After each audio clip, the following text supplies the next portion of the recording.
gentlemen, please rise for the national anthem.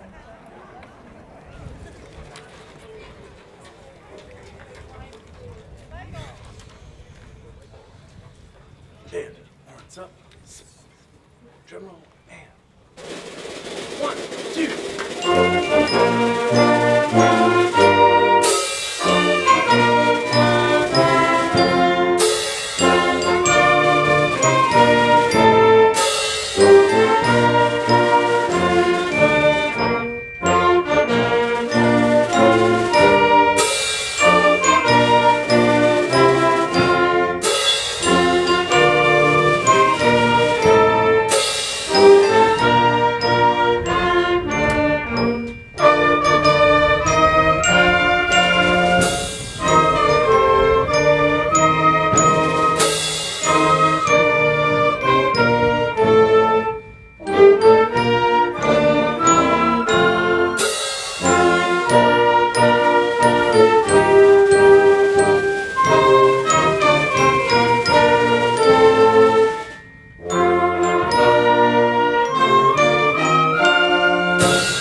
Graduates and guests, please be seated.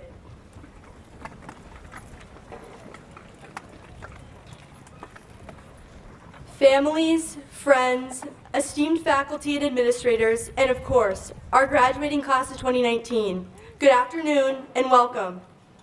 Wow, what an exciting day! On behalf of the class of 2019, I'd like to thank you all for coming out today to celebrate this milestone with us. Without your unconditional support of our class throughout our time here at Wayland High School, we wouldn't be sitting here today. 4 years ago, we entered the crucible of Wayland High School, a place that has galvanized us as students, friends, study partners, teammates, and today we leave eager for what is to come. During our tenure, we've seen and accomplished a lot. 11 Wayland State Championships, go swimming, let's go. 8 successful theater productions, 11 journalism awards, 3 district qualifying robotics teams, 15 plus senior district qualifiers, probably hundreds of demerits between all 200 of us, and 4 unforgettable years here at Wayland. We sit here as a class, anticipating our future as friends, and saluting our past. There is no doubt that as a class, we've grown a lot together over these past 4 years. High school has for sure been long, and at times, we've all found ourselves stressed, annoyed, nervous, confused. However, I'd like to think that these times of adversity have built the character of our class. The manner in which we have overcome these challenges have led us to be a class that is without a doubt very cherished and valued in the Wayland High School community. When I sat down to write these remarks, I thought about our respective high school careers. How as students, Wayland High School has equipped each and every one of us for our future academic and life endeavors. And while it is definitely fair to say that many of us are leaving Wayland High School with some bizarre knowledge, like how to drop an egg from the top of a stairwell without breaking it, solve word problems that have to do with ladders, slipping down brick walls, and distinguish between a sonnet and a Shakespearean sonnet, all of these lessons have offered valuable ideas that we can carry forward into our future lives. And for that, we should be very, very grateful.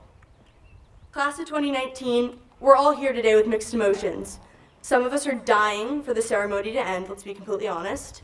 Some of us are scared, some of us are hysterical, and some of us are extremely happy. Just remember that while we are in fact closing a huge chapter in our lives on this beautiful June afternoon, it is really just the beginning. So today, with your families and friends and loved ones, do me a favor. Celebrate today, high school, your successes, but also celebrate us. Because guys, we have a lot to be excited about. Now that I've said my piece, I have one more favor to ask all of you. 5, 10, 15 years from now, when we're all out of college and hopefully somewhat situated, remember this class, remember what we stood for, and remember what we accomplished, and feel proud of our time here at Wayland. And also remember to open that random email from me in 5 years about our 5-year reunion, because I will be so uncomfortable if none of you show up, so please do that. Congratulations, class of 2019. We did it. Thank you.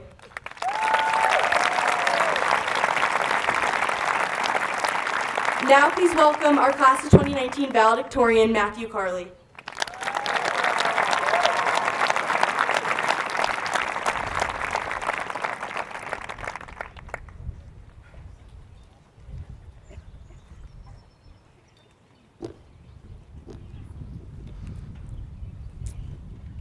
For any of my former teachers out there, you actually have heard correctly. The E at the end of my last name is not silent. But in all seriousness, I do want to extend my wholehearted gratitude to my teachers because they've been so integral in guiding and shaping me into who I am and have taught me so much more than what was in the curriculum, which is really good because I've totally forgotten what was in the curriculum. Now, to any of the parents who have correctly noted the speaker's monotonous voice and begun contemplating their departure during my speech, I want you guys to be warned. There's an individual here equipped with a golf cart and tremendous powers of punishment, and he patrols the fringes of this campus for wayward delinquents such as yourselves. And y'all had better be able to run really fast because that machine can do a blazing 15 miles per hour. Now, for the rest of the parents, I want to extend a huge thank you on behalf of all of us. You've raised some really amazing children, and you have every right to be really proud. And to my own mom and dad and grandparents, I couldn't have done it all without you. Now, finally, to you, the class of 2019, I just want to say, you made it. Give yourselves a huge round of applause right now, because you guys have seriously earned it.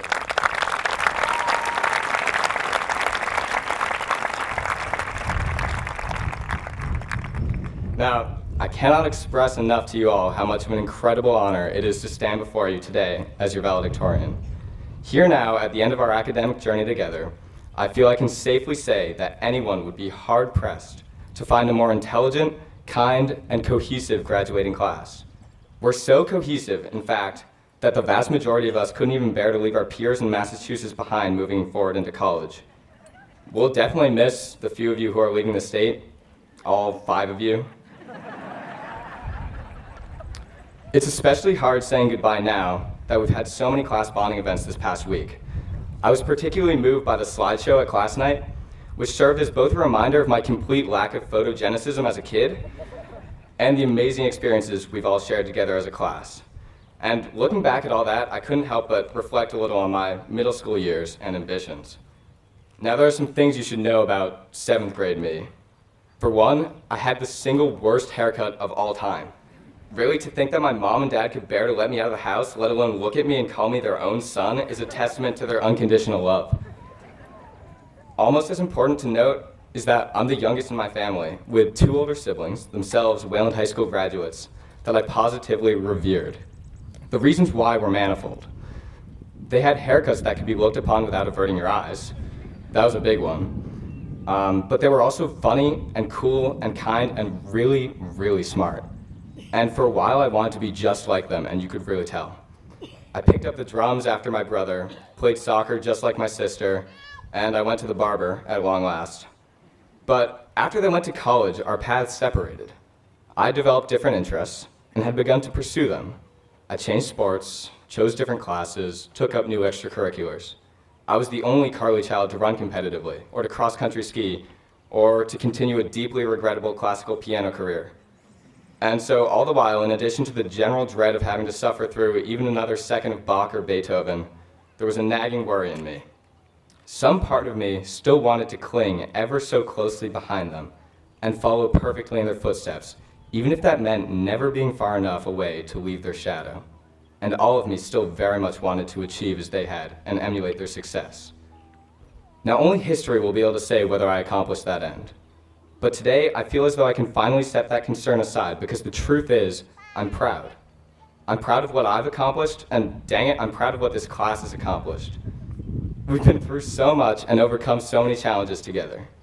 We biked to Walden and back with only a couple injuries. We packed into Washington, D.C. rooms and lived together for days, and only one kid got slapped. We made it through record low college admission rates, and we're now graduating with one of the most successful Wayland High School classes in recent history. And if you're skeptical about that last claim, don't be, because like any valedictorian, I personally check the data instead of having a social life. Now, to be clear, I'm not trying to assert here that I've outdone my siblings, even if this graduating class is objectively cooler. What I hope to demonstrate with that story is that success comes when we embrace what makes us unique, when we dare to stray from the paths hitherto paved by our idols. Think about the Rolling Stones, who began as a cover band. Think about 50 Shades of Grey. Not too much, because this is a school function, but just enough to consider the fact that it began as fan fiction. There's a great deal of cliche in suggesting that you should just be yourself, but that doesn't really make the advice any less valuable. And that's what I hope to get across today. Class of 2019, stay true to yourselves, because I've been with you all my whole life, and I really love who you are. You are all, in your own ways, brilliant, funny, talented, accomplished, and amazingly kind people, but more importantly, you are your own unique selves, and that distinction should be cherished. As we look forward to the future on this day of marked accomplishment and transition, it's clear that we still have a long way to go. No doubt, our paths will intersect with a lot of different inspirational and influential individuals, and it'll be natural to follow alongside them a ways. There's no crime in that, nor is it a sin to share a common destination. From the way I see it, in fact, if the paths we follow are truly our own and right for us as unique individuals, we will all inevitably share a common destination: success. Class of 2019, I'm going to spare you the burden of listening to me ramble any longer.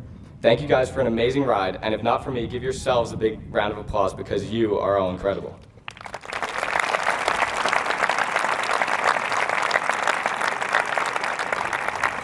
Thank you, Matt.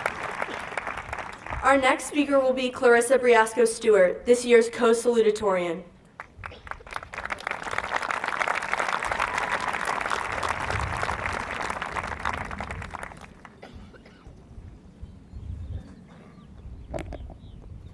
Hello, everyone. Thank you for being here today, and thank you in advance for listening to me talk and laughing when I say things that are funny. To our teachers and faculty, thank you. Thank you for the lessons and the knowledge, both formal and informal, you have imparted to us. Thank you for constantly pushing us to improve, even when we thought we couldn't. And thank you especially for the pop quizzes which taught us the benefits of educated guessing. To my classmates, congratulations! It's an honor to be able to speak to all of you today. It's hard to believe we're really here at the end of the obstacle course called high school, looking forward to the next stage of our lives. High school has changed me in a lot of ways, and the past few weeks have provided an opportunity for me to reflect on the person I've become, as well as to think about the person I want to be. I figured out that there are 4 things I would really like to say to myself, but since talking to yourself is considered a sign of madness, I'm going to say these things to you all instead. 1. When I go off to college next year, I won't lose sight of my purpose. I won't forget why I've chosen the path that I'm on. And although sometimes I'll forget what I'm working towards, I'll always remember that I'm trying to find my purpose. The last thing I want is to be stuck in limbo for 4 years and walk out of my college graduation into the realization that I have no idea what I want to do for the next few decades. I don't know if that's the last thing any of you want, but it's certainly one of my fears. That leads me into number 2. I will keep moving forward. I will keep growing.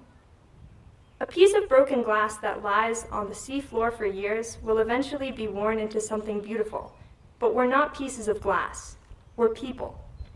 Instead of standing still and watching the world move around me, I'll get involved. I'll join a club, find a hobby, meet a new person every week.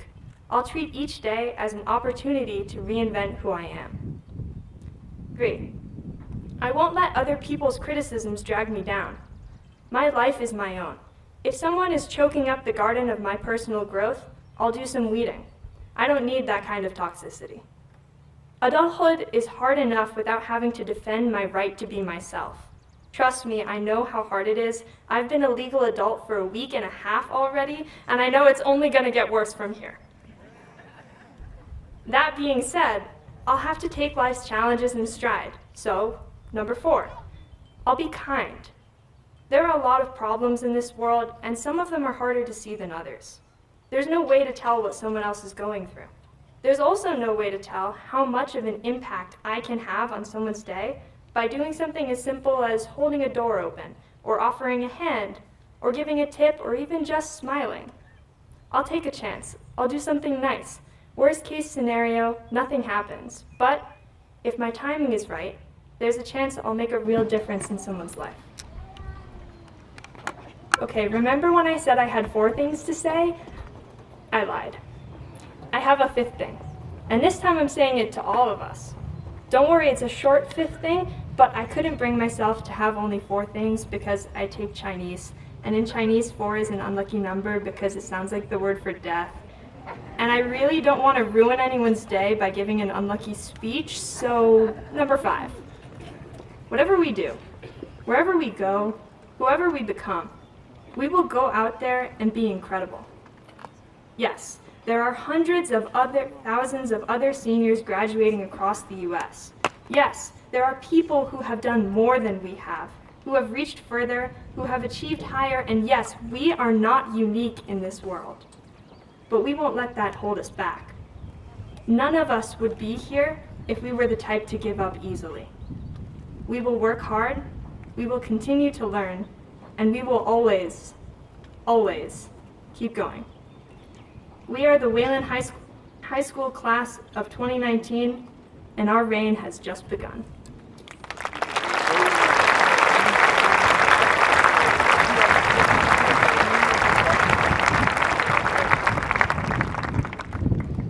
Please welcome our other co-salutatorian, Daniel Nee.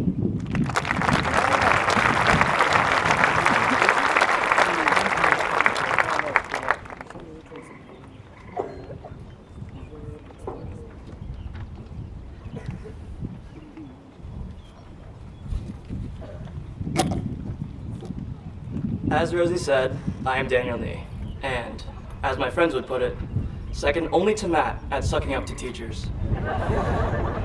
The class of 2019 has always been told we are one of a kind. From the first day I set foot in middle school to about 9th grade, teacher introductions often included a segment on how the teacher had heard great things about our class. While I don't doubt some of these teachers made that comment every year in hopes of motivating the students, I think I can say we all bought into the idea that we were special, if only a little bit. Although introductions like the one I remember have waned in the last couple of years, I put this down to the fact that our class has crushed it in and out of the classroom during our 4 years here at Wayland. It is no longer something that has to be stated. It's a given. We are special and have left a lasting mark on Wayland High School. To list a few accomplishments that in no way does the whole catalog justice, our robotics team has qualified for the New England Championships 3 years running and recently won the North Shore District event. For 2 years in a row, the Wayland Student Press was recognized as a top 15 high school publication in the country. The debate team sent teams to the national championship for the first time ever this year. The theater ensemble performed a play called Pronoun that was chosen out of 112 high schools to be one of the top 14 plays in the state. And 2 students in our class were selected for the all-national chorus, the most selective high school chorus in the country. And don't even get me started sports-wise. Among other things, the soccer team has won the state title for 2 of the last 3 years. The boys swim team has not lost a meet since our freshman year and has been recognized as the best team for a public school in our size in the country for the last 2 years. The girls team joined the boys team this year for a dual state swimming title, and the football and girls soccer teams won league titles this year. I list these accomplishments, each amazing in their own right, not to brag about our class's success, but to reflect on the hard work and perseverance that went into each and every accolade. With the rise of social media pushing us more than ever to present perfection and nothing but perfection as our public face, it is too easy to overlook the struggles we face as we reach for the sky. For instance, although someone may superficially seem to be cruising along and chilling as they tackle a difficult schedule, they very well could be pulling all-nighters on a regular basis just to keep up. If you've ever wondered how someone manages to do it all while seeming to not have a care in the world, it's always good to stay cognizant of what they truly might be going through. And so, class of 2019, I admire your accomplishments, but I salute your late nights, your early mornings, your heartbreaks, that game you barely lost, and most of all, those times you thought you might not make it. Because at the end of the day, while I applaud your outward layer of achievements, it's the humans that I've grinded through high school with for the past 4 years who I truly respect. In the words of FDR, a smooth sea never made a skilled sailor. We've sailed the proverbial sea of high school, through teenage angst and college application stress, ready for our next voyage in the rougher seas outside of Wayland. What we've achieved as a class would not be possible without support. While the faculty of Wayland High School may have heard and perhaps experienced great things about us as a class, I'd argue it is the faculty that is actually one of a kind, mainly for putting up with our wild shenanigans. They didn't even react to our legendary senior prank of absolutely nothing. In all seriousness, I can say every teacher I've had was both passionate and committed to engaging with students, though us students weren't always that great at reciprocating. Of course, there's the teachers you love and the teachers you're convinced hate you, but in my experience, even if a teacher was pretty darn terrible at teaching a concept to the entire class, they'd be more than happy to go over it outside of class time. Personally, the teacher I'd like to thank the most is Miss Jacobs, who after 2 years of suffering through me in her middle school homeroom, finally had enough and called me out for being a disrespectful brat in front of the entire homeroom on the last day of 7th grade.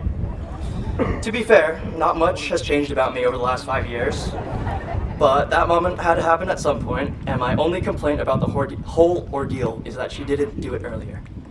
So yeah, thank you, Miss Jacobs, as well as every teacher, administrator, guidance counselor, and faculty member who has guided this class to greatness.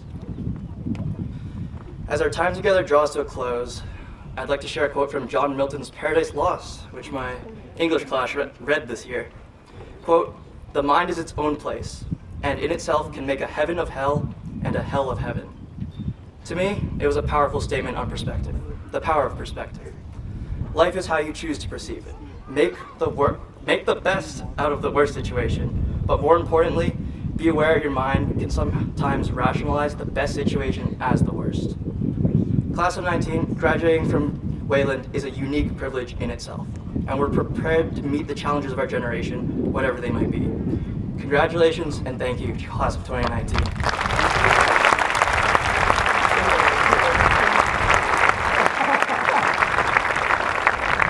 Our next student speaker will be the Class of 2019's treasurer, Nathan Zhao.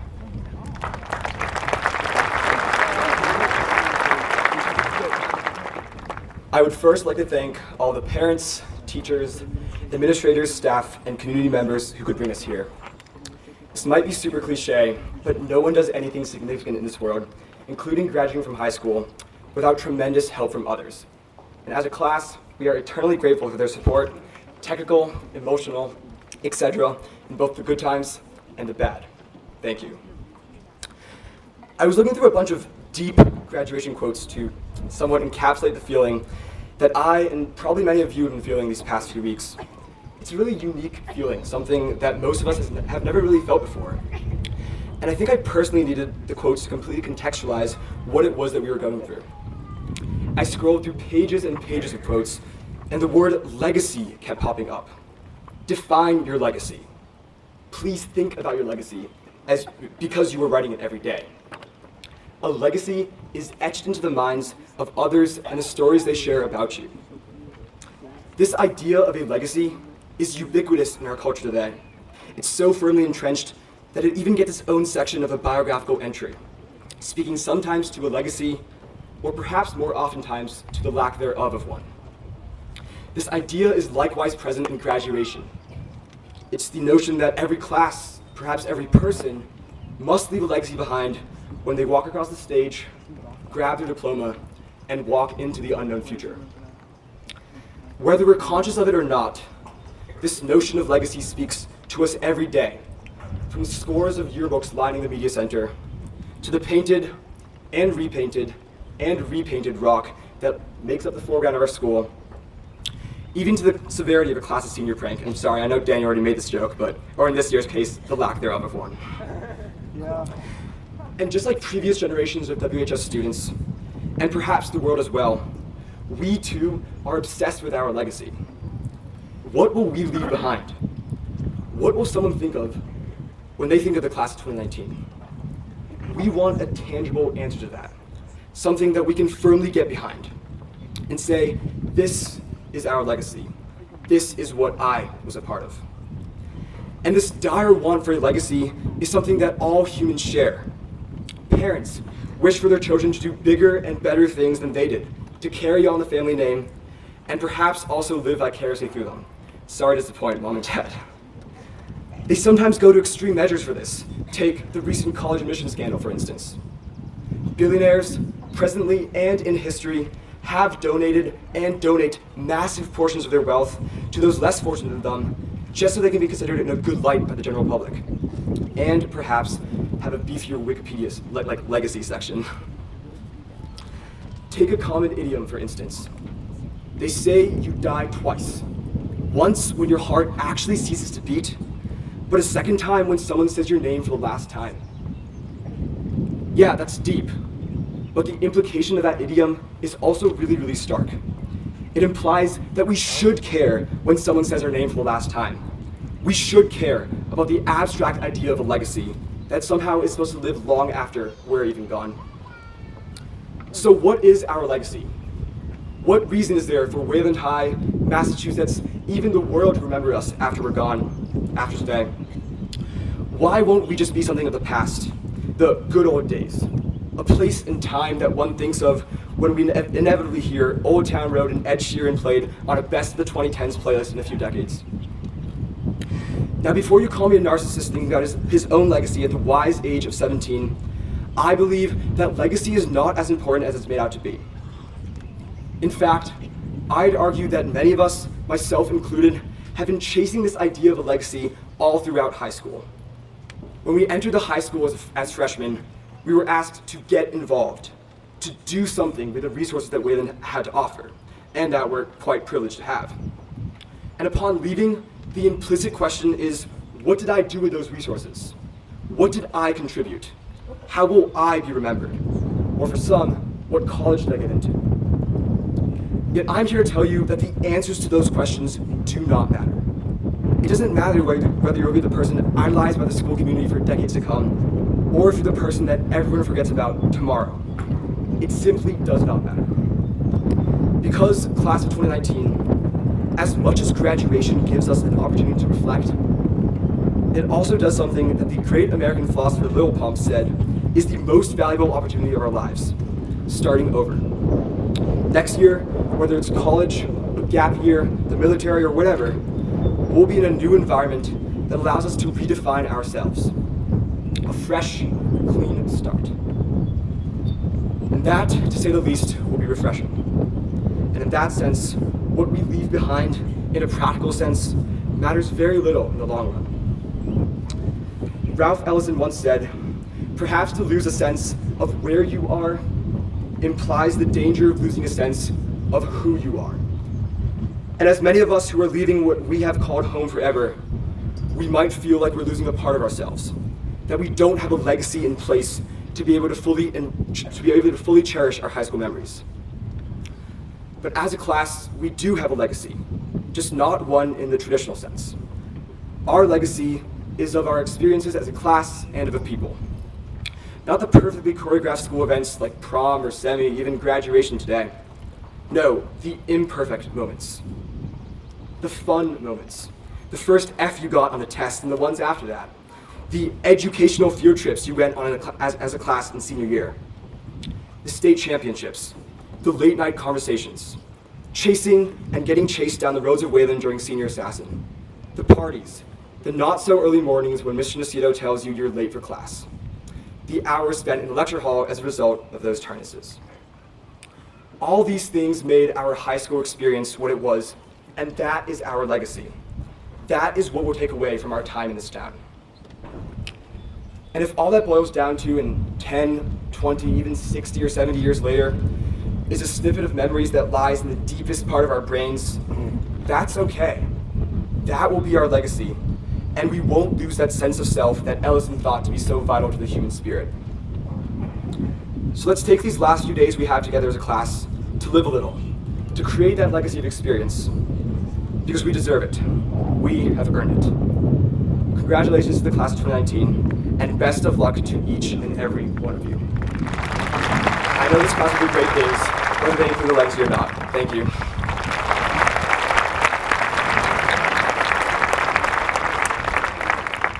Hannah, apparently we really dropped the ball on the senior prank, so. Okay, our final student speaker will be Nia Simpson.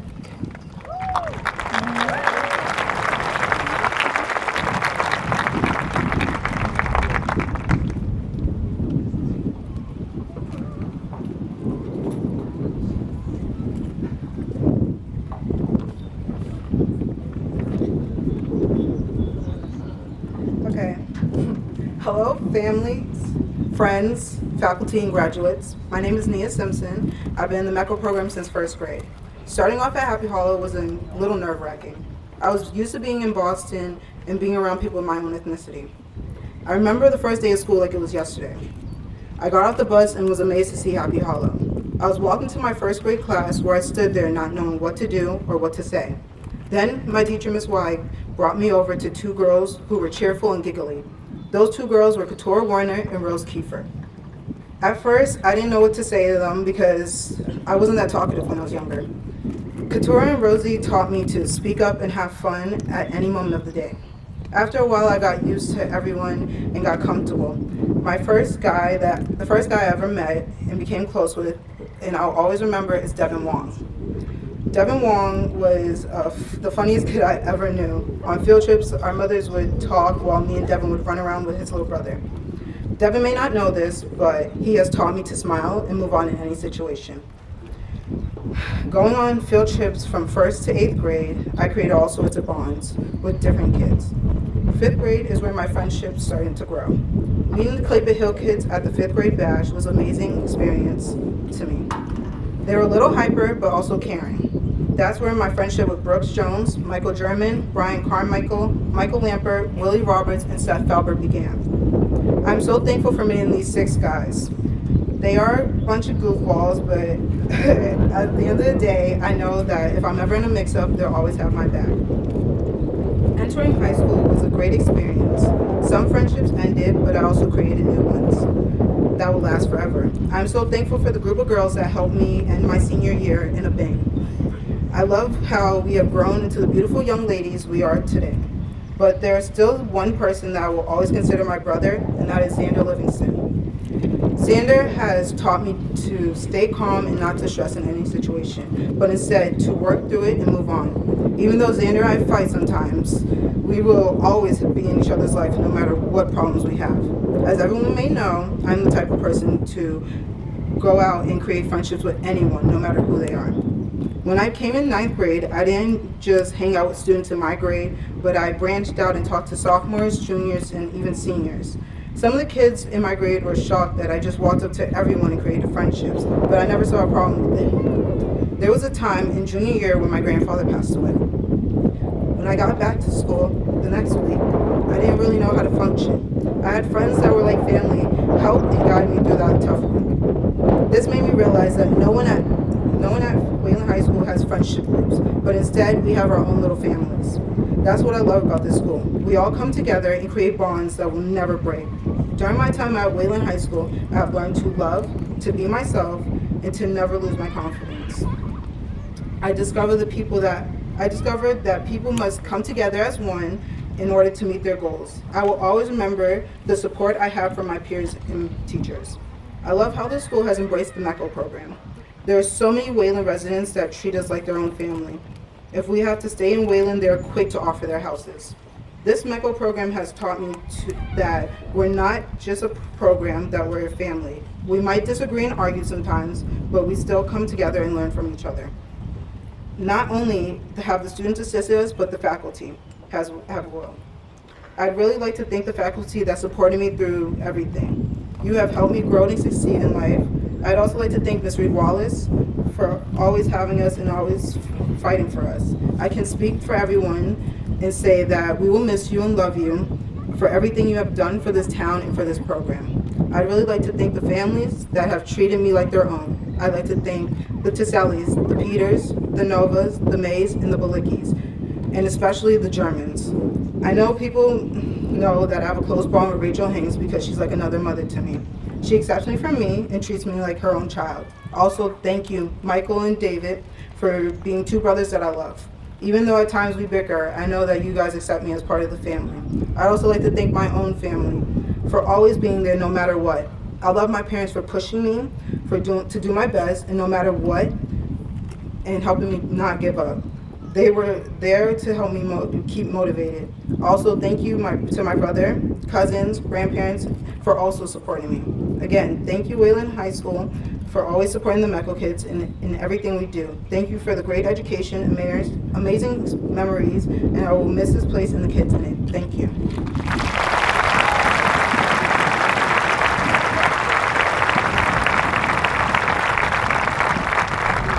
At this time, will our senior band members please come forward to join the band?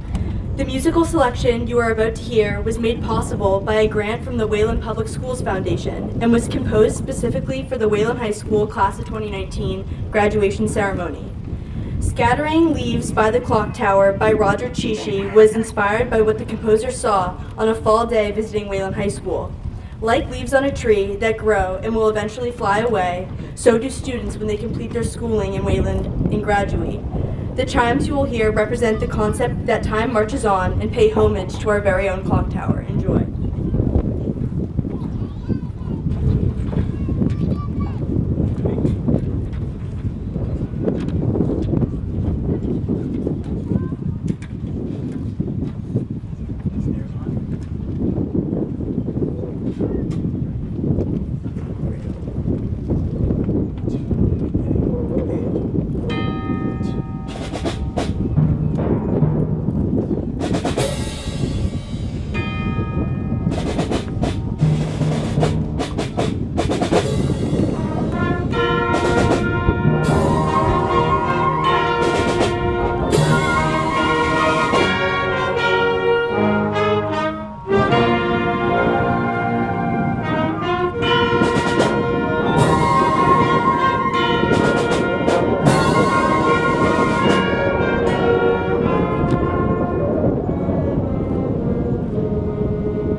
Thank you.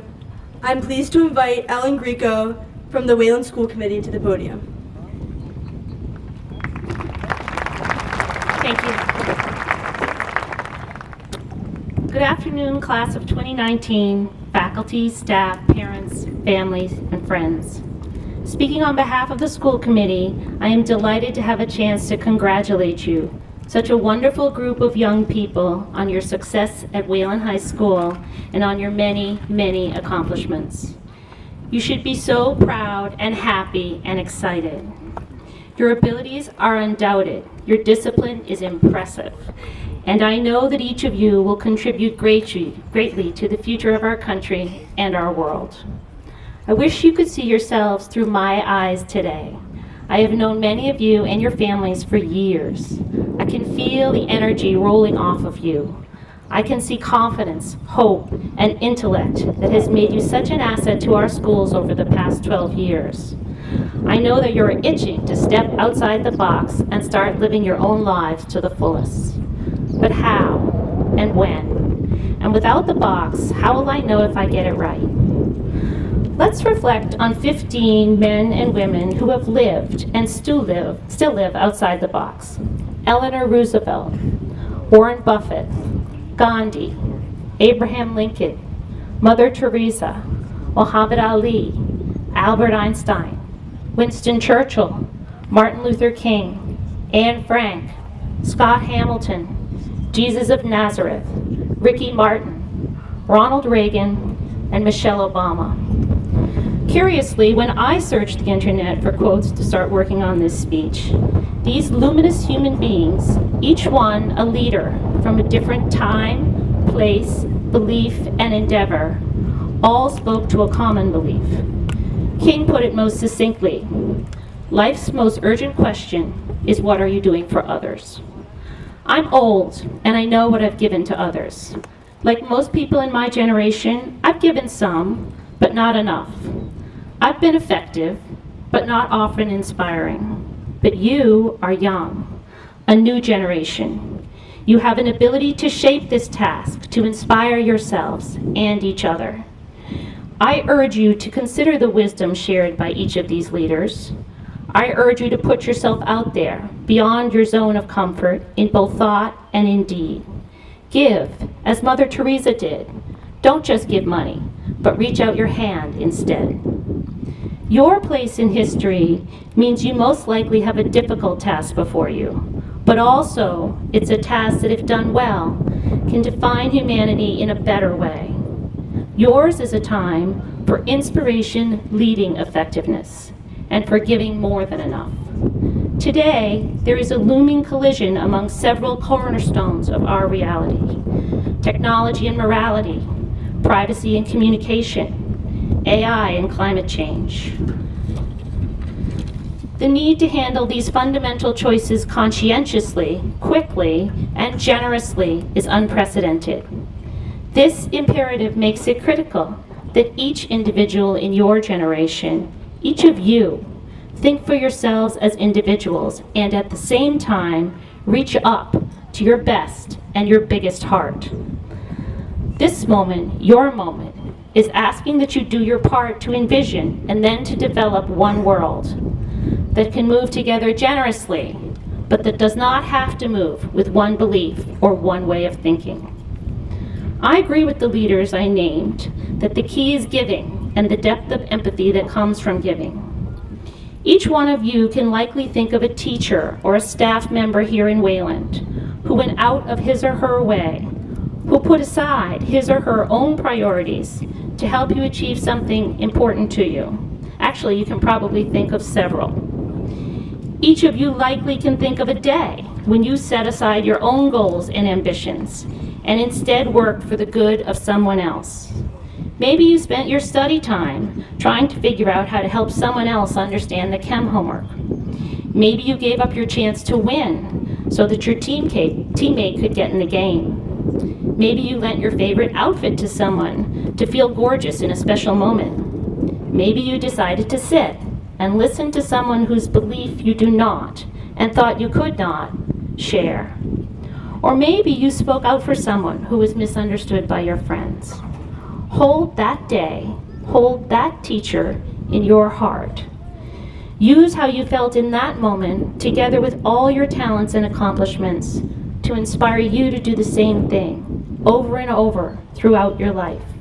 That will be your success, and it will also be ours. I feel a sense of hope and joy looking out at you, who are so young and just at the beginning of your journey, thinking about what you have done and what you can do for each other and for others in your future.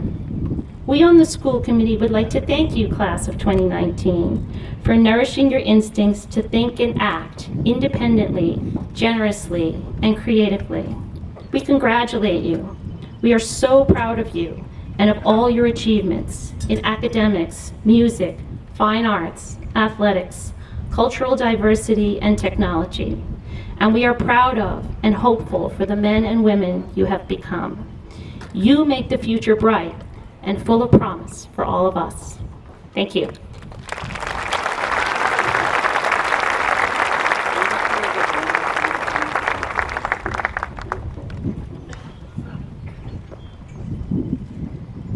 Good afternoon, families, community members, colleagues, and guests. Thank you for joining us on this graduation day, which has actually become quite glorious. On Friday, when I sent that email urging you to send umbrellas or to bring umbrellas, I didn't think they need to be sun umbrellas. To the graduates, the great class of 2019, congratulations. On behalf of your teachers, counselors, administrators, and every adult in the Wayland Public Schools who has supported you and admired you during your years of schooling, I give you my very best wishes for your very promising futures. I am extremely proud of you, and I am privileged to have been your principal for the last 4 years of high school. This afternoon, my role is to present you, the class of 2019, to our superintendent, Dr. Yanofsky, and to promise and to certify that all of you have done what it takes to rightfully earn your Wayland High School diploma. I am pleased to say that not only has each of you completed the requirements for a diploma, but you have enriched Wayland High School with your presence. We have counted on you to lead by example, to contribute to our schoolhouse, and to elevate us as a community. And the class of 2019 has delivered. In addition to presenting you to our superintendent, generally during this time I would offer you some words of wisdom, some lesson from my own life that I feel worthy of sharing with you on this important day. The truth is, very little of what I could say to you would match the power and meaning of what your peers have shared with you today. Rosie, Matt, Clarissa, Daniel, Nathan, and Nia have offered such a beautiful constellation of memories and insights that I know and I hope that their words are the ones that you will remember years from now. Their passion and their eloquence and their memories will hopefully stay with you as you think back on this glorious day. The other truth is we are teasing the weather gods by being outside on a day like this, and I don't trust these clouds overhead. So there are only 2 brief comments I would like to add to today's graduation. First of all, thank you, graduates. As has been mentioned earlier, a class like yours is exceedingly rare. Not only are you high achievers in every possible domain, and this has been mentioned earlier, fine arts and athletics, community service, debate, mock trial, journalism, math team, robotics, the list goes on and on and on. But you are fine citizens and caring souls. I appreciate that you have represented Wayland High School so proudly in your many pursuits. For us, your teachers, your achievements represent the greatest hopes of our work. So it is a particularly gratifying moment to see you graduate on this day. Thank you for all you have contributed to Wayland High School. The second brief comment I would like to offer today is this, and you've heard this theme from your student speakers today, and that is that very few notable achievements in our lives happen without the support or inspiration of someone else.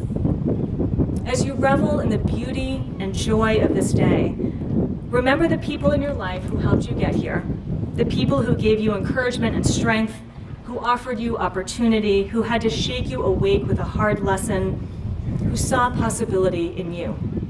My guess is that many of those people are here today, and I would urge you to share and continue sharing your gratitude with them, and then to turn their love and encouragement into a fire that lights your way forward. Dr. Yanofsky, it is my honor to present the class of 2019 to you. I attest that these students have successfully completed all of their requirements for a Wayland High School diploma. Moreover, through their accomplishments and spirit and service, they have collectively and indelibly enriched our entire school community. Thank you, class of 2019, and congratulations.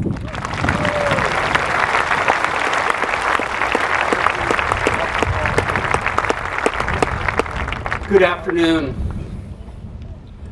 Parents and families, teachers, administrators, school committee members, and friends, let's just take a moment and in fact revel in the fact, our memories of the challenges, the struggles, the achievements, and ultimately the thrilling moment we have in front of us of these fine people graduating. And congratulations to the class of 2019. I'd also like to take a minute and congratulate this turf field. For 12 years, it has been weathered by incredibly ridiculous New England weather, and it's been stomped upon and patched. And finally now, congratulations turf field, after 12 years, you've reached retirement.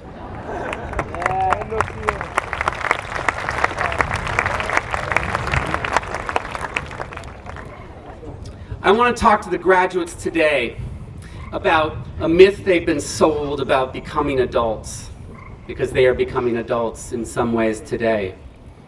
They've been told that as an adult you make fewer mistakes. And I'm here to tell you that you do not make fewer mistakes. Not only do you not make fewer mistakes, but the idea that you shouldn't make mistakes is problematic. Because when you were in second grade and you had that tussle on the soccer field and you kicked someone in the leg by mistake and they stomped off, yelled at you, and talked about you behind your back, you had to come back into the classroom and work it out. When you're an adult, you can build up walls. You can push people away. You can refuse to accept mistakes. And that is problematic. I'd like to talk to you about a story from my life in which I refused to accept a mistake with a friend. Travis and I became close friends when he was 13 and I was 19. Despite the 6 years of gap, I found it incredibly relaxing and reassuring to spend time with him. I tutored him in reading and writing during the week, and on the weekends I often went over to his house where we had dinner with his grandmother. His parents weren't in his life. And his ability to listen, to enjoy other people, and just come up to people and start talking was so refreshing and so reassuring to me. I learned so much from him. And we also had some fun. It was a nice break from college. He was an incredible bike rider. He had this little BMX bike that he could stand on and do all these tricks and twirl around and ride backwards. And when I rode with him, I rode a regular bike and I rode it just straight ahead. But one day we were biking around the city, and he took us through this neighborhood that was really pretty dangerous neighborhood, into this vacant lot, and he was zipping through, and he came between two cars, and as I followed him and tried to keep up, the car on his right suddenly appeared to me, and I realized at the same time that both cars were really fancy cars in this really tough neighborhood. And I thought I was about to hit the car on my right, so I swerved and I hit the car on my left, and I fell all over the hood of the car. And Travis, I heard him say, "Arthur, are you okay?" And I nodded my head sort of and was gathering myself. He said, we gotta go. And then I realized there was a car alarm going off and there were dogs barking in the background. And he said, "Come on, let's go." And I held up my finger and I reached into my pocket and I pulled out a pad of paper. And then I reached into my pocket and pulled out a pen. He said, "Arthur, what are you doing? We've got to go." And I started writing a note, Arthur Yanofsky, area code 203-432. And I said, if there's any damage, please call me. And I look over at Travis, and he's pulling his hair out, and he's losing his mind. And then I tore it out, I tucked it under the windshield, and I put the windshield wiper down, and I looked again, and Travis was back to his calm self, hands on his hips, shaking his head. We sped off, and luckily that person never called me. We were very close.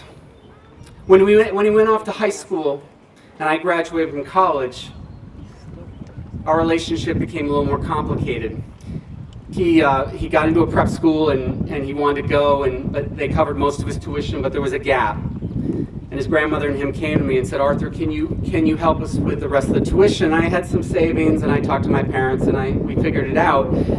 But the school said, "Well, if you're going to be the financial guardian, you've got to be the financial guardian if you're going to put up this money." So I went back to the grandmother and to Travis, and I said, "I'm not your financial guardian, your grandmother." She says, No, I'm the guardian, but you be his financial guardian. It's okay."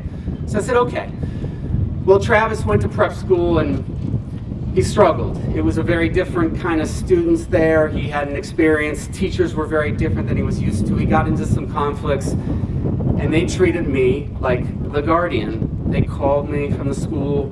I'd fly out. I was in Chicago at the time. I'd try my 23-year-old self to handle a parent conference. I was pretty clumsy at it. But we worked and we worked. Travis was a talented student, and he made it through, and he graduated, and he went to a good college. And then our relationship became more complicated, because when he was in college, I was starting to get focused on my professional life as a teacher, and I was getting closer to the woman I was going out with, who would eventually become my wife. And Travis had met this girl who he became very serious with. And she was problematic for him. They fought a lot. They were really close and in love, but they fought all the time. And he was in college where the structure of prep school wasn't there. And he began to just wander and struggle academically. I was helping him with his books and food and clothes. And he was spending money, and he called me and asked me for more money, and I tried in my own clumsy way to put him on an allowance, and it didn't really take. And we were constantly arguing about this, and he was constantly arguing with his girlfriend, and then his girlfriend, I thought they were going to break up, and then she got pregnant. And for the next few months, he continued to struggle, and finally, out of concern and frustration, I said to him, "Travis, you're not even able to take care of yourself. How are you going to be a parent? I think you should put the child up for adoption." Travis was furious at me. He said, "How dare you tell me what to do with my child?" And I said, I listened, and I just didn't know what to do. His girlfriend gave birth the night I got married. He couldn't come to be in my wedding like he was supposed to.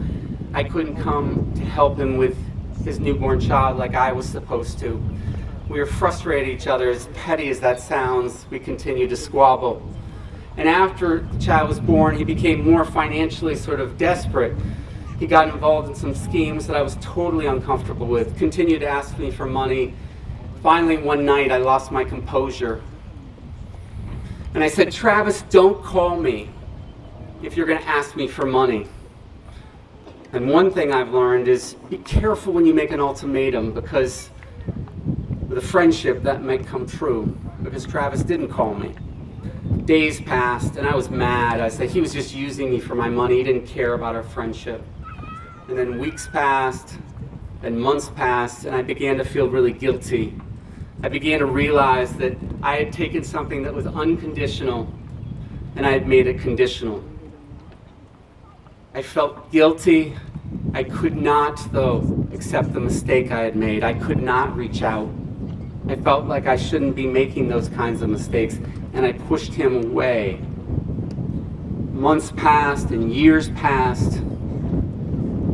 Finally, 23 years later, this past fall, I was with my wife, and I said, the greatest regret of my life is my lost friendship with Travis. And she said to me, "Arthur, just call him. Just call him." And I said, "I can't.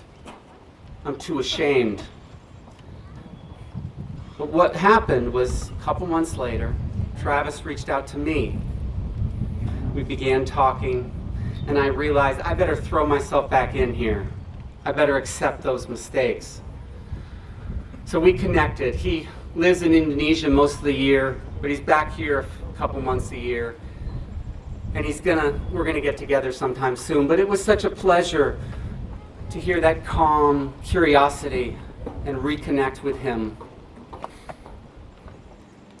I said to him early on in our conversations, I'm so sorry about what I did. And he said, Arthur, it's okay. Let's just move forward. So we've moved forward. At another point, I said to him, Travis, I've learned so much from you. And he said, well, I've learned so much from you. And I said, like what? And he said, well, remember that time when you put the note on the car? And I said, not my proudest moment. And he said, well, no. Remember that time because you were willing to risk our lives to put that note on the car. And I said, still not my proudest moment. And he said, but that meant something to me. I realized what you cared about. And I realized in that moment that he hadn't stopped caring about me, and I hadn't stopped caring about him. And we're moving forward. But I still mourn the 23 years we lost. And what I ask of you graduates is not to push people away, not to reject the fact that you will continue to make mistakes. That if you can push through, sort through those hurt feelings, sort through that hurt, and get to the other side, accept those mistakes, what you come away with in the end are some bruises and some scars, but a continuous loving relationship. A relationship that with those scars is where you find beauty. Thank you so much for giving me this opportunity to talk to you.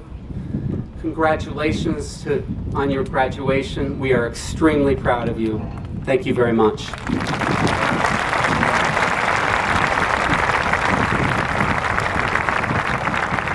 So now it is with tremendous enthusiasm, do I accept the graduating class of 2019, and I ask Principal Mizuguchi and our class officers to ask these graduates up to accept their diplomas. So without further ado,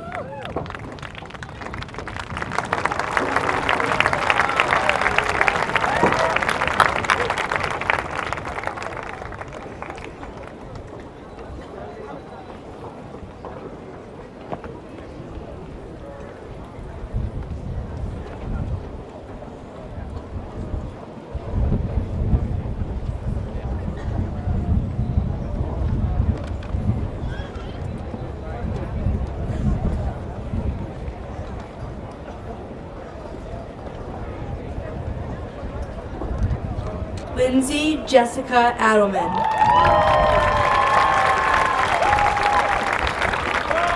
David James Ahern.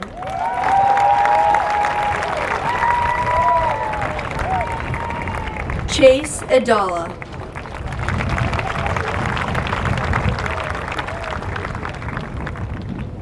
Mir Mohammed Ali.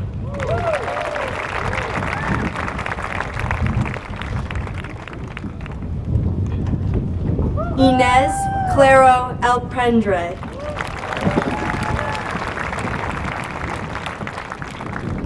Ava Alshanikova.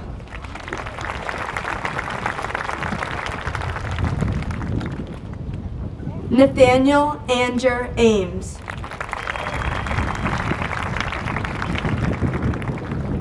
George Philip Apizidis.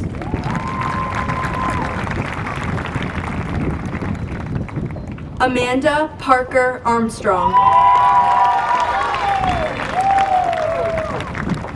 Catherine Kelleher Balicki.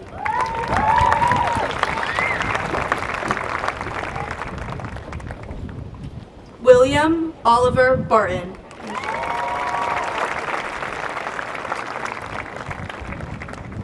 John Vincent Batarik.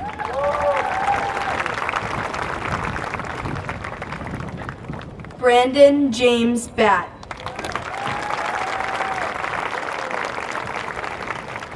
Yorgos Nicholas Belabasakis.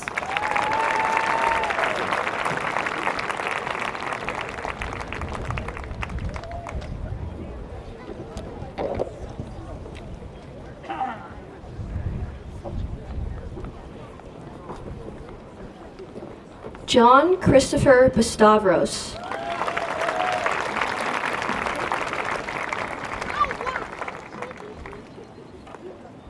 Nicholas S. Babronikov.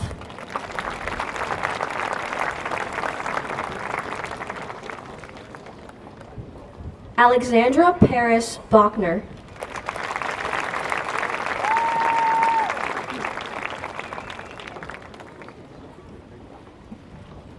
Hannah Rose Bonby.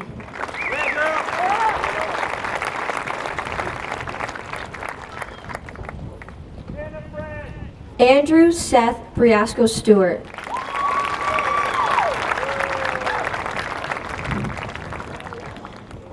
Clarissa Rena Briasco Stewart.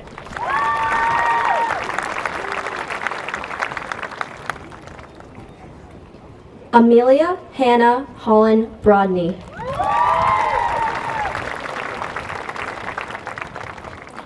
Andrew Cameron Brogan.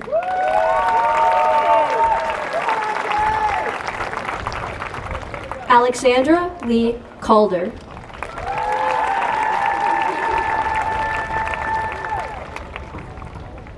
Abigail Rose Calverley.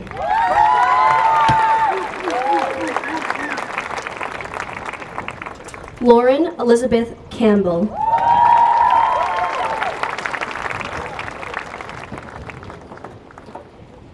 Nadia Ann Capasso.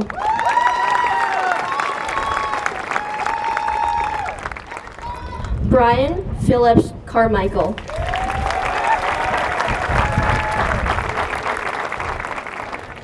Leandra Lily Carvalho.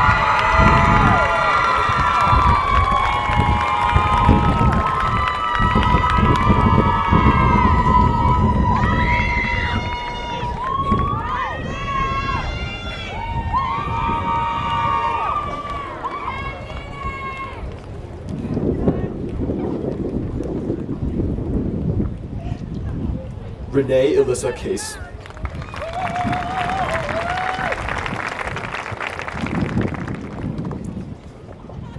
Matthew Christopher Serrato.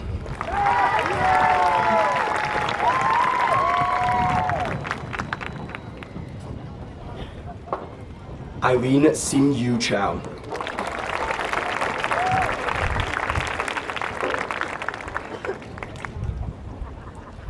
Vivian Chung Young Chow.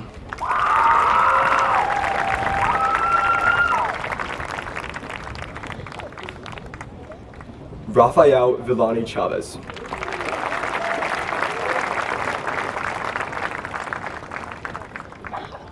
Audrey Yue Chen.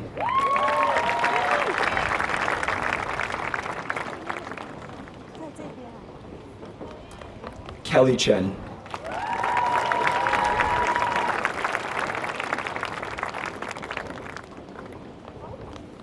Vivian Chen.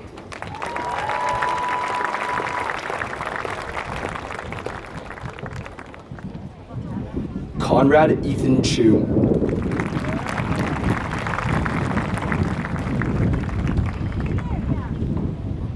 Domenico Anthony Sincati.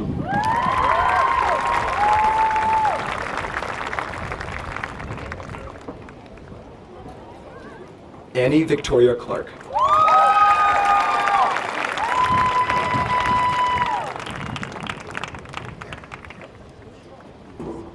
Alex Stone Condry.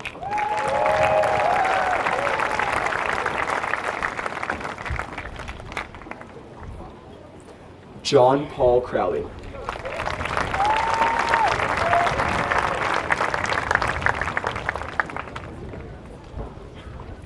Georgia May Cummings.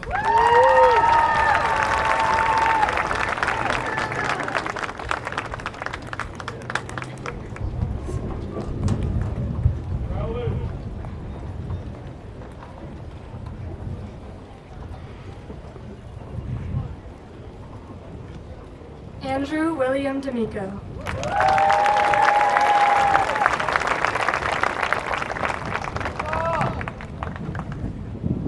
Annika Ojasvi Das.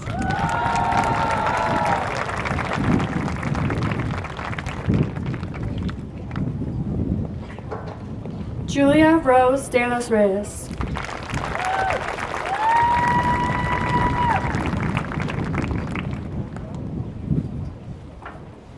Emma Mountford Diani.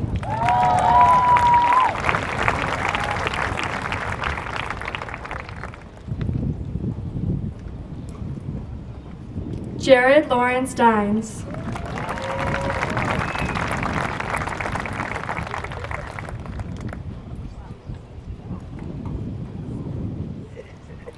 Abigail Rory O'Connor Donaldson.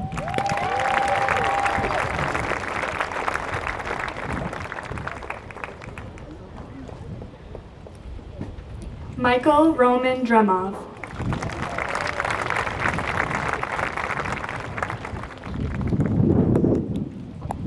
Jack Davidson Dretler.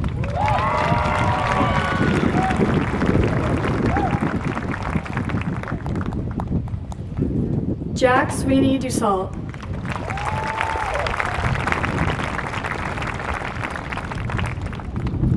Olivia Hoy Dussault.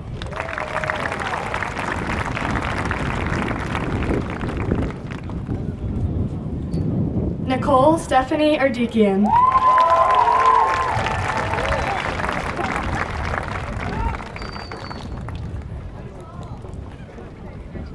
Seth Joseph Falber.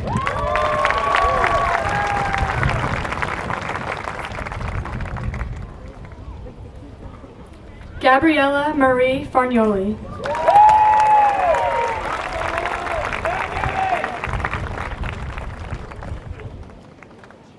Phoebe Edith Fields.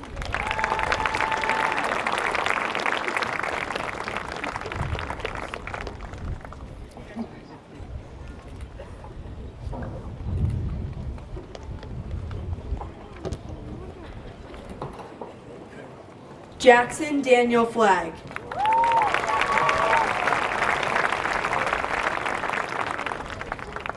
Elizabeth Cattery Francis.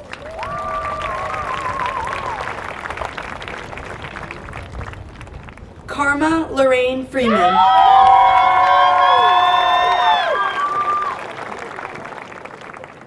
Michael George Fujita.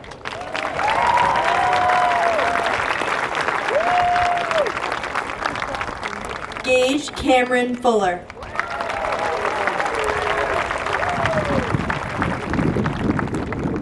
John Thomas Gaddis.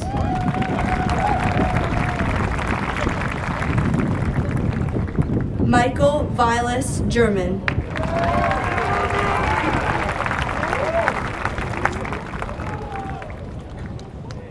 Edmund Ariston Zhang.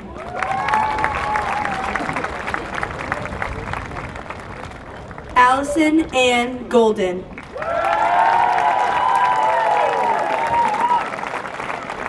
Catherine Helen Bonnie Gould.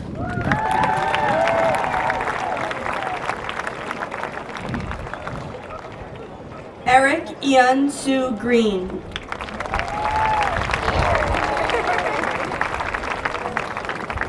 Matthew Xavier Greco.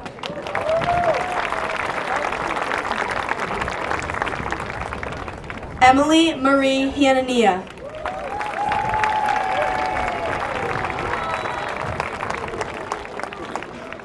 Lauren Elizabeth Hannafin.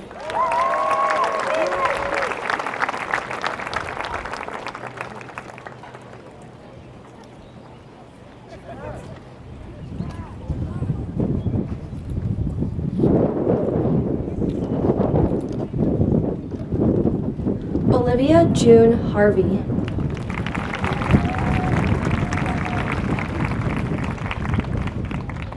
Shane Patrick Henley.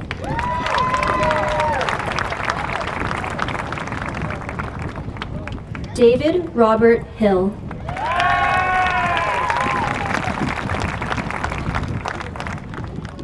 Nathan Joseph Hochberger.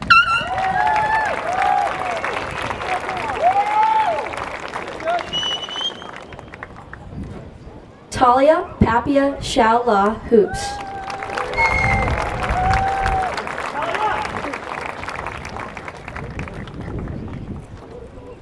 Derek Christopher Horwitz.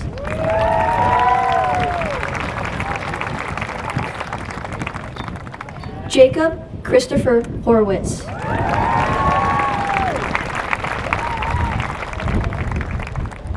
Charles Peter Hoodie.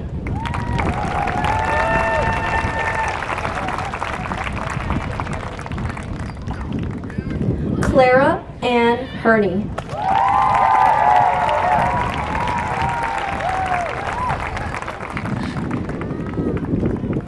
Anthony Huynh.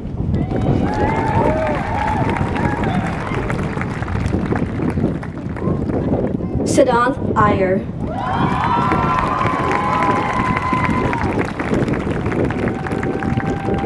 Alexander Parker Janoff.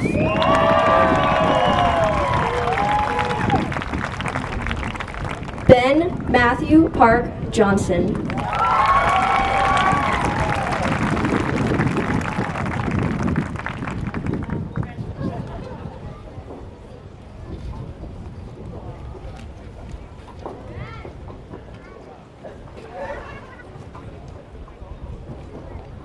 Brooks Donald Jones.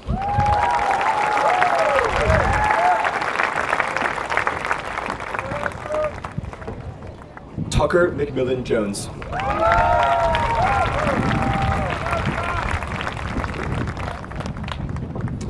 Grace Chamnan Karbowski.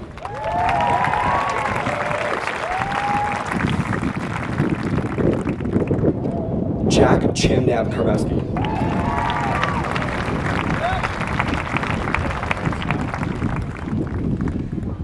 Matthew Benjamin Carley.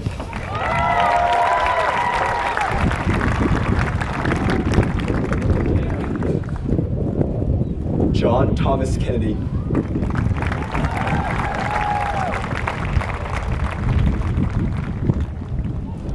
Emerson George Kiefer.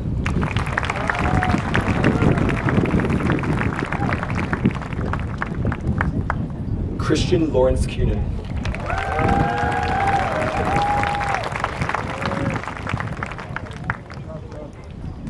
Mackenzie Aaron Kisman.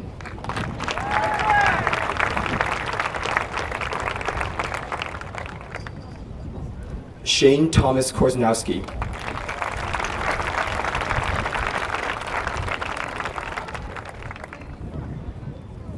Jeremy Martin Cunin.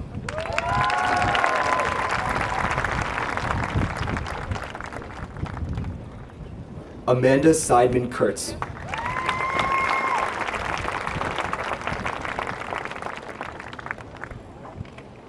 Alexander Maxwell Kwan.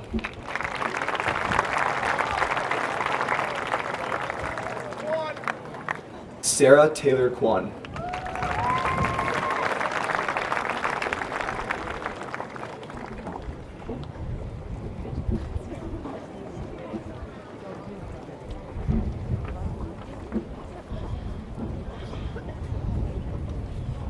Timothy Bernard Kwan.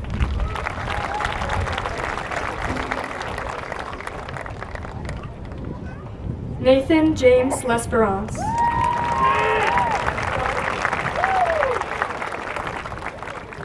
Ella Ray LeClaire.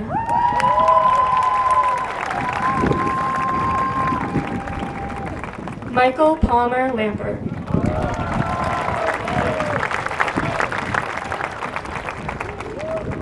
Mile Al Larson.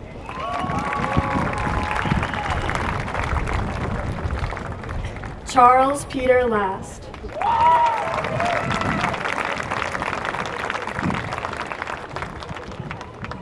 Allison Marie Lequeux.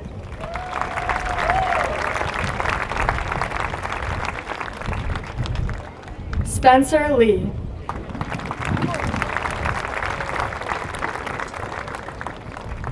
Madison Elizabeth Lear.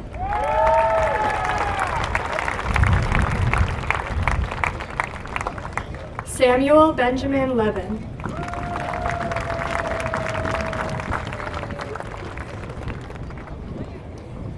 Jacob William Levine.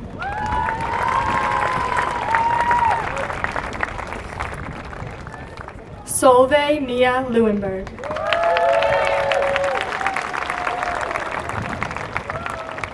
Casey Lee.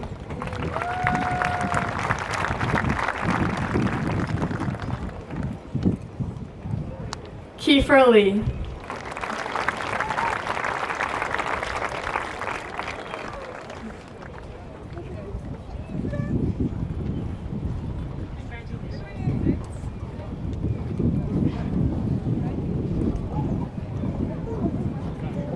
Jackson Ritter Lieb. Dale Manili Lippincott. Xander Isaac Livingston.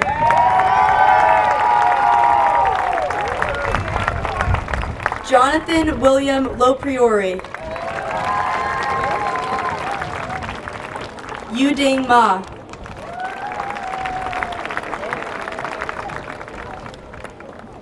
Andrew Steele Macklin.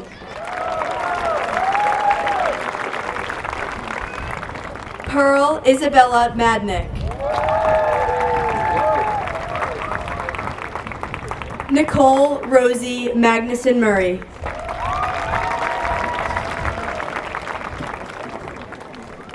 Christopher Noel Maeda.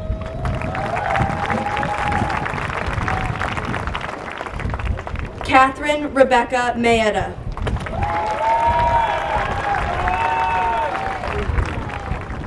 Evan Joshua Malkin.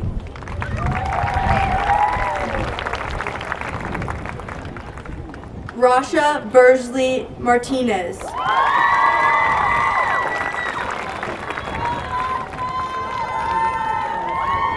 Emma Ilana Martone.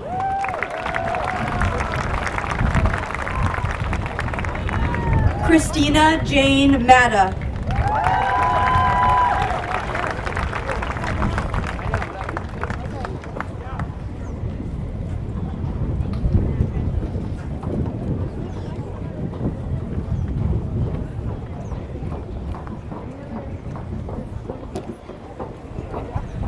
Michael John Matta.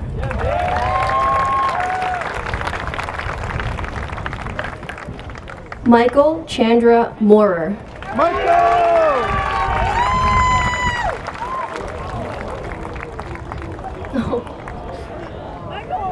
Hey, Michael! Noel Welch McGaugh.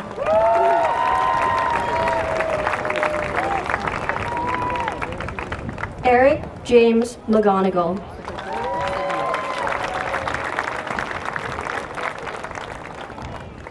Jonathan Ross McLeod.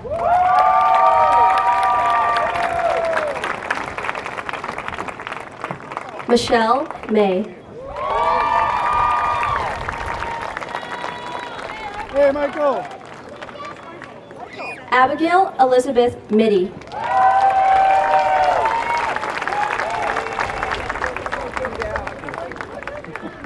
Andrew Adelson Mitty.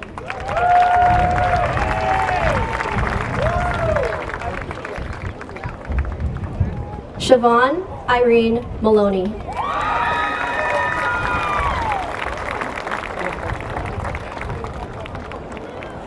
Sean Joseph Morgan.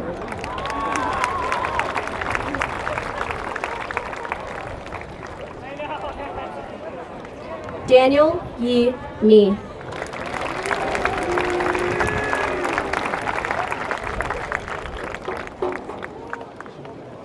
Samantha Rachel Newman.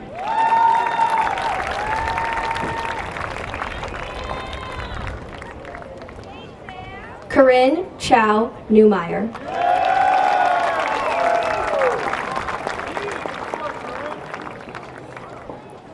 Katrina Elise Nolan.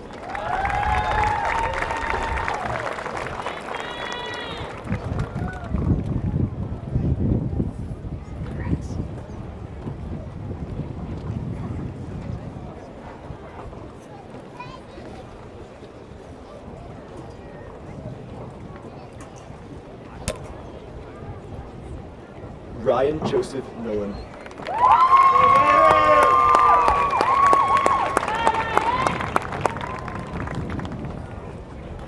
Mateos Haig Norian.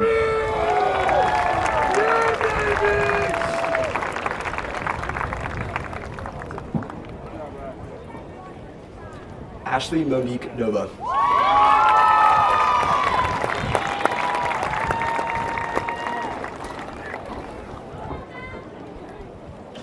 Justin Alexander Nova.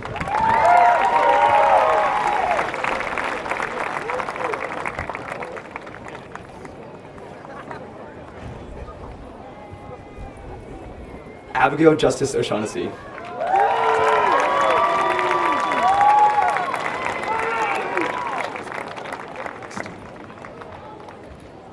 Abigail Sawyer Obar.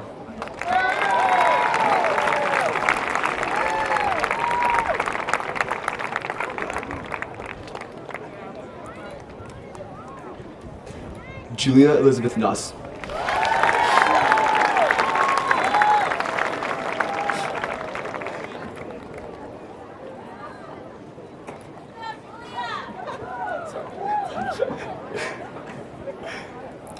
Uma Kavita Pythinger.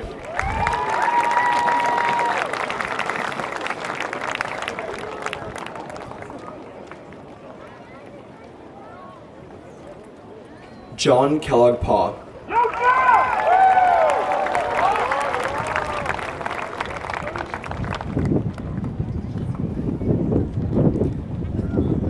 Wellington Douglas Pereira.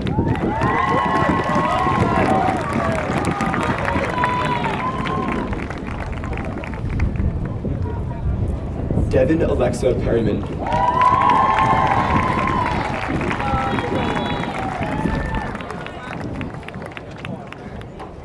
Rylan Irene Pearl Peter.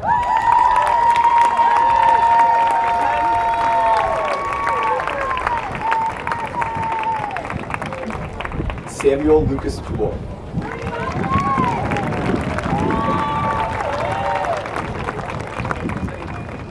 Corey John Puckett.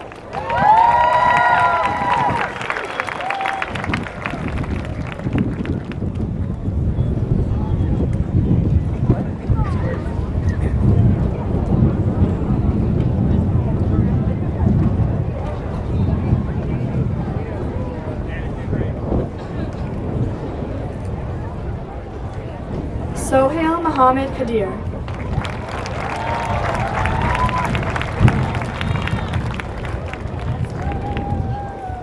Emily Leone Rader.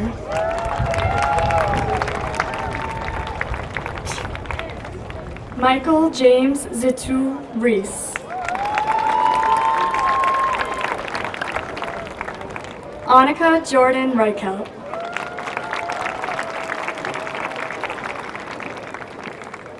Haley Spencer Rice.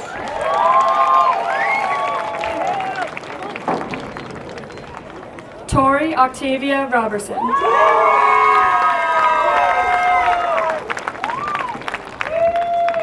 William Mills Roberts.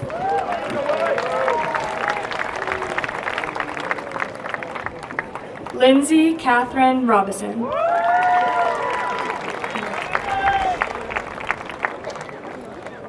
Casey Jordan Ross.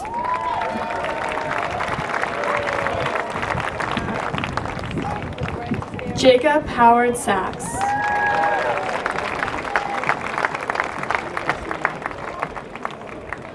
Sona Ann Saju.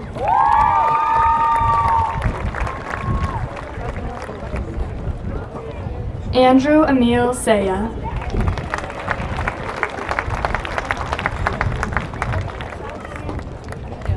Jacob Donald Schilp.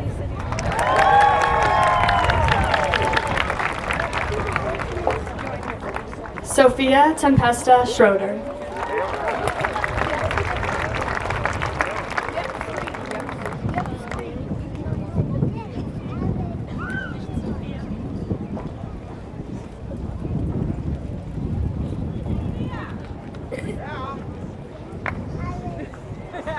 Lilia Marie Cheyenne.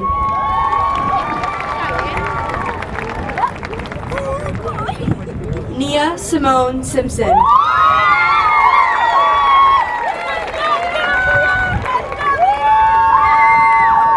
Nicholas McCadden Smith.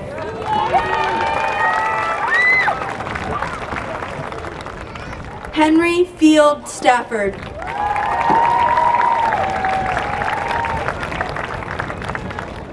Jillian Haley Stone.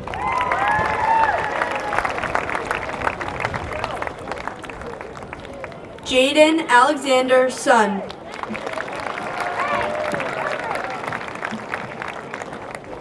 Eric Kevin Sweeney.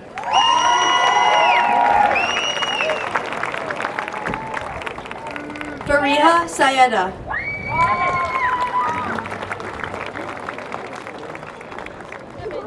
Olivia Lauren Tiselli.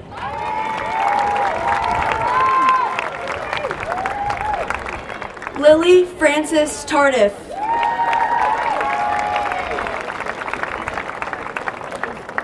Daniela Olga Temperio.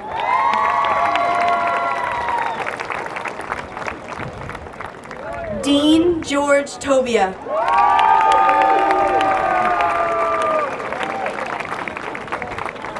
Julia Briasco Treese.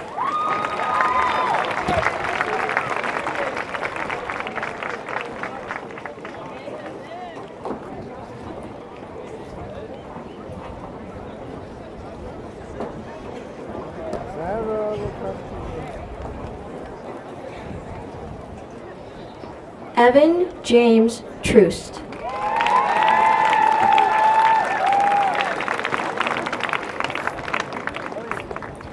Elliot Nathan Trounson.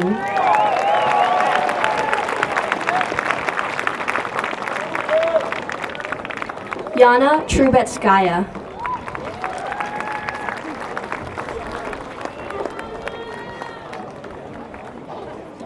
Jake Lewis Tiska.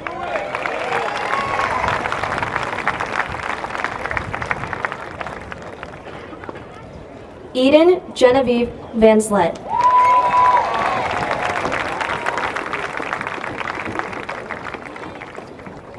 Carter Joseph Vogue.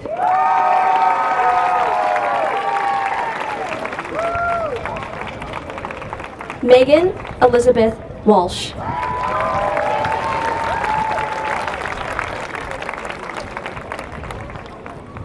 Andy Wang.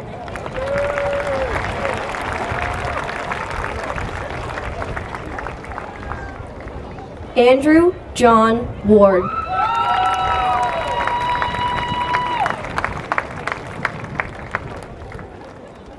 Katura Beryl Warner.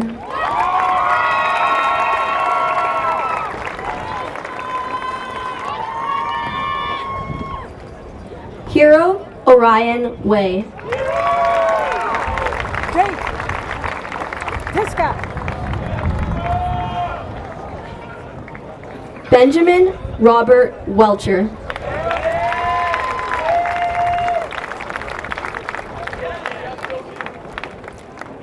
Devin Michael Wilkinson.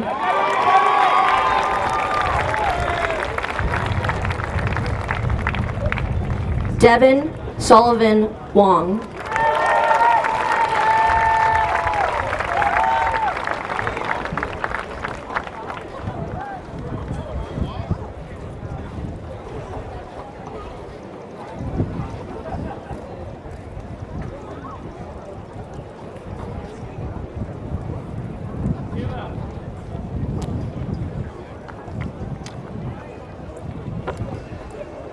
Yidi Wu.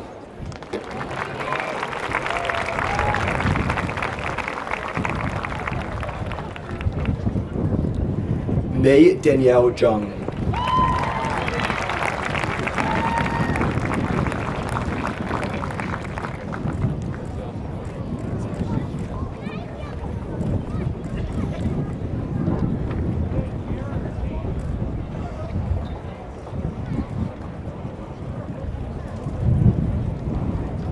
Sarah Shuyi Zhang.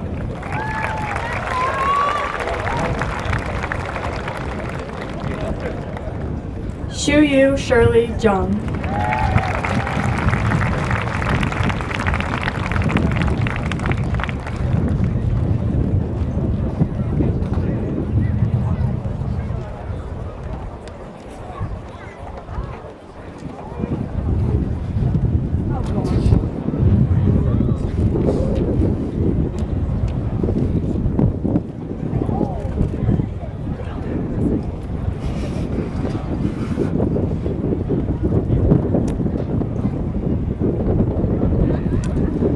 Rachel Gao Chow.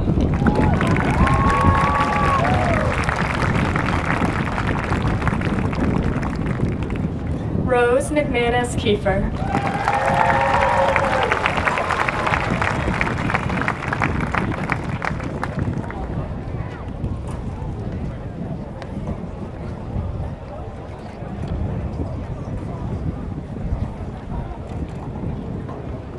Hannah Eames Rice.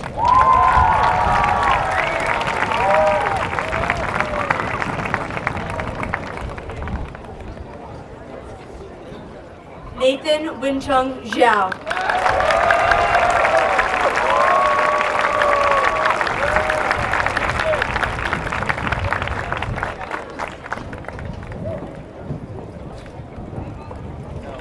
All right, everyone. Let's move the tassels from the right to the left, and we are done.